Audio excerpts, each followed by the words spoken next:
उद्धव ठाकरेंनी विधानसभेच्या पराभवाचं खापर मवियावर फोडले। लोकसभेचं यश सगळ्यांच्या डोक्यात गेलं। विधानसभेच्या वेळी शेवटच्या दिवसापर्यंत खेचाखेच सुरू होती, त्याचाच फटका बसलाय असं उद्धव ठाकरेंनी म्हटलंय। विधानसभेच्या वेळेला काय झालं, शेवटच्या दिवसापर्यंत खेचाखेच चालू राहिली। हा मतदारसंघ तुला, हा मतदारसंघ मला, हा तुला, हा मला, हा तुला, हे तू मैमय हे शेवटच्या क्षणापर्यंत झालं। त्याचा दुष्परिणाम हा साहजिकच जनतेमध्ये असं झालं, अरे हे आत्ताच जर काही खेचाखेची असेल तर नंतर काय होणार।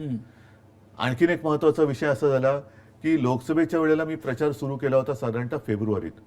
तेव्हा काय होतं, आता isakal.com आहे देशातील नंबर 1 ची मराठी न्यूज वेबसाईट। प्रत्येक अपडेटसाठी माझ्यासमोर उमेदवार होते माझे, पण निशाणी नव्हती। विधानसभेच्या काय वेळेला काय झालं, निशाणी होती पण जागा कोणत्या, आणि मी त्याच्यानंतर जागा मिळाल्यानंतर उमेदवारी कोणाला देणार हे निश्चित नव्हतं। तर ही जी काय तू मैमे झाली ही स्वीकारली पाहिजे। आपल्याकडनं झालेली मोठी चूक होती आणि ती जर का चूक परत करायची असेल तर मग त्या गोष्टीला एकत्र येण्याला काही अर्थ राहत नाही। म्हणजे समन्वयाचा अभाव होता। समन्वयाच्या अभावापेक्षा लोकसभेचं यश हे नाही म्हटलं तरी सगळ्यांच्या डोक्यात गेलं। लोकसभेच्या वेळेला महाविकास आघाडी आणि सगळे नेत्यांपासून कार्यकर्त्यांपर्यंत, अरे ठीक आहे तू आपल्याला जिंकायचंय, हे आपलेपण होता।